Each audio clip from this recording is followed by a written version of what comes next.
জয়গুরু। এখন বাজছে 4:45। পাশে আমাদের পাড়ারই একটি বাচ্চার জন্মদিন উপলক্ষে আজকে মাতৃ সম্মেলন দিচ্ছে। শ্রাবণ পরিক্রমা শেষ হয়ে গেছে, আজকে এটা হচ্ছে মাতৃ সম্মেলন। তাই আমরা মাতৃ সম্মেলনে এখন যাচ্ছি। ওখানে সবাই আরও থাকবে, দেখি যদি ভিডিও তোলা যায় তো তুলব, যদি তাদের কোনো আপত্তি থাকে তাহলে তুলব না। সঙ্গে থাকো, জানি না কি দেখাতে পারবো না পারবো। না আসলে আমি সন্ধেবেলা অন্য ঠাকুরের ইষ্ট কথা বলে ভিডিও শেষ করে দেবো। দেখাতে পারি তো ভালো, না তো ইষ্ট কথা বলে শেষ করে দেবো। সঙ্গে থাকো। জয় গুরু। বারু করু বিনতি রাধা স্বামী আগে, দয়া করু দাতা মেরে চিত চরণ তো লাগে। জন্ম জন্ম রহি ভুল মে নাহি পায়া মেদা, কাল কর্মে কে জালো মে রহি ভোগত খেদা। জগত জিউ ভাড় মত ফিরে নিত চারু খানি।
জয় পরম প্রেমা শ্রী শ্রী ঠাকুরের চরণে জানাই আমার কোটি কোটি প্রণাম। পরমা আধ্যা জগজ্জননী শ্রী শ্রী বর্মার চরণে জানাই আমার কোটি কোটি প্রণাম। পরম পূজ্যপাদ শ্রী শ্রী বর্দার চরণে জানাই আমার কোটি কোটি প্রণাম। পরম পূজ্যপাদ শ্রী শ্রী আচার্য দেবের চরণে জানাই আমার কোটি কোটি প্রণাম। ঠাকুর পরিবারের প্রতি প্রত্যেকের চরণে জানাই আমার কোটি কোটি প্রণাম। এখানে উপস্থিত সকলের জানাই আমার আনন্দিত জয়গুরু। আজকে বলি দীক্ষা। দীক্ষা নেব আমরা কেন? দীক্ষা কেন আমাদের ছোট ছোট সন্তানদের ছোট্ট বয়স থেকেই এই বীজ নাম আমরা ঢুকিয়ে দেবো? কী প্রয়োজন আমাদের দীক্ষা নেওয়া সেই নিয়ে বলি। দীক্ষা বলতে আমরা বুঝি সিল অব দ্য গড, ভগবানের আদর্শ মানুষের মাথায় মস্তিষ্কে একবারে এঁকে দেওয়া। পরমপিতা শ্রী শ্রী ঠাকুর অনুকূলচন্দ্র এই কথাই বলেছেন। তার আলোচনা প্রসঙ্গে 19 খণ্ডে তিনি বলেছেন, দীক্ষা বলতে আমি বুঝি সিল অব গড, ভগবানের আদর্শ মানুষের মাথায় বা মস্তিষ্কে একবারে ঢুকিয়ে দেওয়া। এটি হচ্ছে দীক্ষা। তার আদর্শ, ভগবানের যে এটি আদর্শ, এটা মানুষের ভেতরে একবারে এঁকে দেওয়া নামটাই হচ্ছে দীক্ষা। ভগবান শ্রী শ্রী রামকৃষ্ণ ঠাকুর কি বলেছেন? তিনি বলেছেন চারা গাছগুলো বেড়া দিয়ে রাখতে হয়। ওই বেড়া হচ্ছে দীক্ষা, আর গাছগুলো হচ্ছে আমাদের ছোট ছোট সন্তানরা। ঠাকুর বলেছেন 5 বছর বয়সে নাম নেবার কথা, আর 12 বছর বয়সে দীক্ষা নেবার কথা। ওই যে রামকৃষ্ণ ঠাকুর বলেছেন চারা গাছে বেড়া দিয়ে রাখার কথা। আমরা যখন আমাদের বাড়ির আঙিনায় গাছগুলো যখন লাগিয়ে থাকি, তখন চারা গাছ চারপাশে যদি বেড়া না দিয়ে থাকি, তবে গাছগুলো ধ্বংস হয়ে যায়।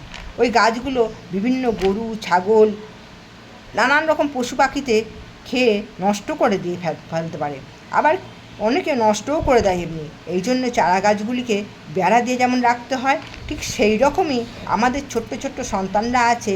ওই দীক্ষার নামটা তার নামের মাধ্যমে তার জীবনে বেড়া দিয়ে রাখতে হয়। এটাই হচ্ছে দীক্ষা। এর কারণ কি?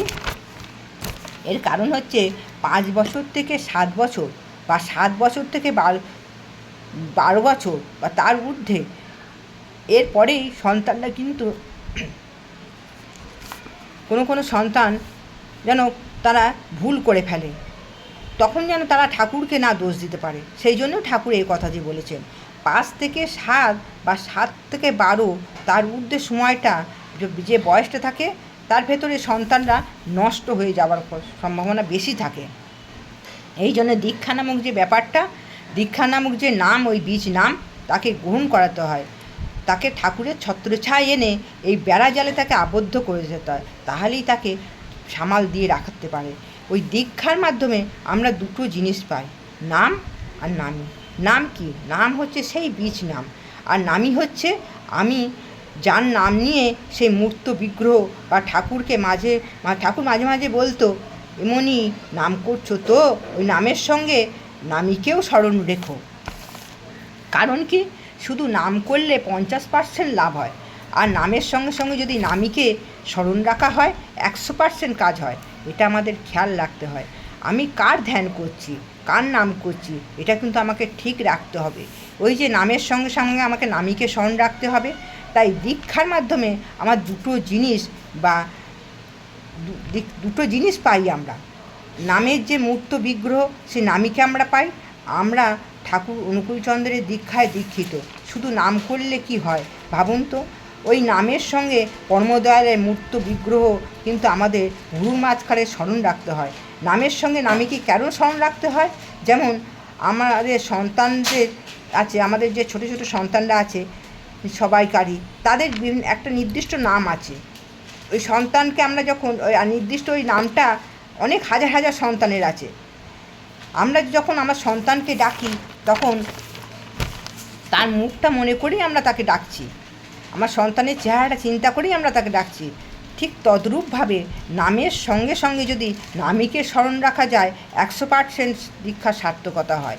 যদি এমনি করেই চলি ঠাকুরের কাছে, এই রকম ঠাকুরের কাছে অনেক আসে যে কেউ যদি দীক্ষা না নেয়, তাহলে তার তো ভালোই চলে, দেখেছি, বহাল তবিয়তে থেকে যায়। ঠাকুর তখন বলেছিলেন যে ওইটা হচ্ছে বিবাহিত নারী আর রক্ষিতা যতখানি ফারাক থাকে, দীক্ষিত গুণগ্রাহীর মধ্যে ফারাক প্রায় ততখানি থাকে। একটা বাজে মানুষ যদি সদীক্ষায় দীক্ষিত হয়ে সেই চলনে চলে, তার ভিত যতখানি শক্ত হয়, একজন গুণী মানুষ যদি উপর ভরসা নিয়ে চলে, তার ভিত ততখানি শক্ত হয় না। এই দীক্ষা নেওয়ার সঙ্গে সঙ্গে আমাদের ইষ্টভীতি ঠাকুর দিয়েছেন। শ্রী বরদা একদিন পার্লারে বসে আছেন। তিনি সবাইকে তার সেই আশ্রমে উঠতি বয়সে ছেলেদের নিয়ে তিনি নাম ধ্যান প্রার্থনা কথা, কিন্তু তারা কেউ আসতো না। তখন সেই জন্য শ্রী বরদা ঠিক করলেন যে তিনি রোজ ভোগের সময় তিনি ঠাকুর ভোগে লুচি আলুর দম, লুচি বোঁদে, লুচি অন্য তরকারি এরকম ব্যবস্থা তিনি শুরু করে দিলেন। ওই ঠাকুরের ইষ্টভীতি, নাম ধ্যান প্রার্থনা, তার উঠতি বয়সে ছেলেরা তখন রোজ এবার আসতে শুরু করে দিল। এই রোজ আস্তে আস্তে ইষ্টভীতি করার ফলে, প্রার্থনা করার ফলে তাদের একটা শুরু হয়ে গেল। তখন তারা প্রায় আশ্রমে এসে এই নাম ধ্যান প্রার্থনা করতে শুরু করে দিল। এইভাবেই একটা টান তৈরি করতে হয়। প্রথমে তার সঙ্গে বেঁধে দিতে হয়। বেঁধে দিলে এখনকার সমাজে ছোটো ছোটো ছেলে থেকে যা দুনিয়ার অবস্থা হয়ে উঠেছে, তারা যেমন কি তাদের বাড়ির পারিপার্শ্বিকতার সঙ্গে সঙ্গে উন্নত মঙ্গল রাখতে হবে। না হলে এই সমাজকে যেমন একটি সংসারকে বাজাতে হলে যে সুন্দর সন্তান তৈরি করতে হবে, তার পারিপার্শ্বিকও উন্নত করতে হলেও সেই সন্তানটিকে মানুষের মতন মানুষ করতে হবে। জয় গুরু।